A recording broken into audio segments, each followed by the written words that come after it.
Donald Trump has indicated that he plans to appear on the Joe Rogan Experience podcast. This confirmation came during his interview on the Nelk Boys' Full Send podcast, where he expressed a positive stance towards appearing on Joe Rogan's show, suggesting it might happen before the election.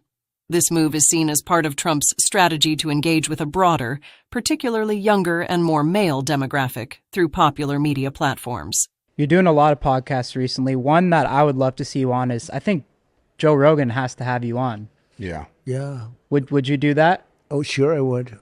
I think Joe, like, besides us, Joe's I think I'm doing it, actually. Yeah? Yeah. So you are going to do Joe Rogan? Yeah, I am. Joe Rogan's the best in the game for sure. And I think, Did Joe become so well known because of the UFC? And he does a great job with that, right? What was it that made Joe the best? During COVID, he was very outspoken on all the corruption going on during COVID. And I think that's personally when I started watching him a lot too. And he's an honest guy too, right? He is. So I think good guy. And I think you guys together would just and he's got a good voice. That's important. Yeah. This potential appearance has stirred discussion among followers and political observers. Given Rogan's platform's reputation for long-form, unfiltered conversations that can delve into a variety of topics, from politics to personal anecdotes, possibly offering Trump a unique stage to connect with voters in a less formal setting. The anticipation around this event reflects broader trends where political figures utilize non-traditional media outlets to bypass mainstream filters, aiming for direct communication with the electorate, showcasing a shift in political campaigning strategies. Donald Trump has announced his intention to appoint Elon Musk as the Secretary of Cost Cutting if he wins the November 2024 election. This new position, as described by Trump, would not formally be part of the cabinet, but would focus on reducing government spending and inefficiencies. This proposal was made public during Trump's interview on Fox News, where he praised Musk's business acumen and cost-cutting abilities, referencing Musk's management at companies like Tesla and SpaceX. I think it would be great to just have a government efficiency commission that takes a look at these things and just ensures that the taxpayer money, the taxpayers' hard-earned money, is spent in a good way. And I'd be happy to help out on such a commission. I'd love if it were formed. Well, you're the greatest cutter.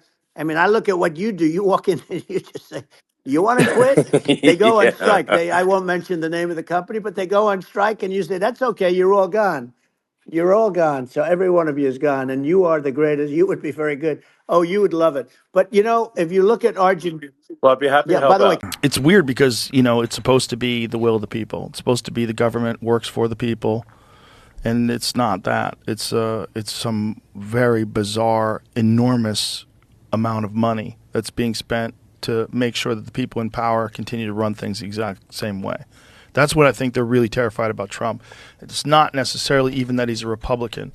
It's much more that he's a guy that is not going to play the game. Yeah.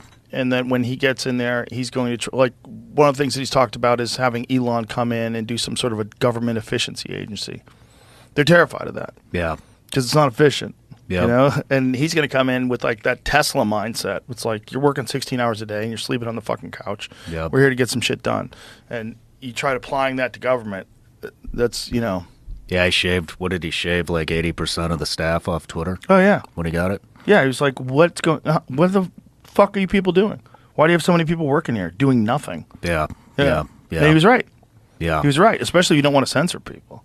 Like, Musk's potential involvement in government efficiency efforts has been a topic of discussion between him and Trump, with Musk expressing interest in such roles before, particularly focusing on reducing government waste and unnecessary regulations.